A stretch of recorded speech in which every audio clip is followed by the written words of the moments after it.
अस्सलाम वालेकुम। ये वाला देख लो, ये गोल्ड कलर इसमें टी शर्ट भी है, इस तरह ये बच्चों के लोम्बर भी है, ये चेक शर्ट भी है, ये जीन जैकेट भी है, ये हुडी हो गई। तो सारा इसमें मिक्स है। पजामा भी होगा, लेकिन पजामा बच्चा हो चाहे बड़ा हो दोनों मिक्स होगा। इसकी तादाद थोड़ी ज़्यादा है। तो ये देख लो गोल्ड कलर टी शर्ट भी है, सही है।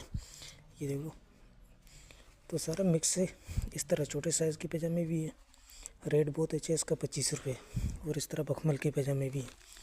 तो ये देख पजामे की इस तरह गठलियाँ बांधी हुई भी हैं। तो सारा ये मिक्स है। ये देख लो 25 रुपये का आपको पीस पड़ेगा।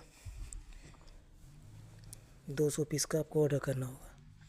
ये जगह खाली खाली करनी, थोड़ा सा ही रह गया मेरे ख्याल से 5 से 600 पीस रह गया होगा, लेकिन गिनती इस तरह होगा, सारा मिक्स होगा, सही है।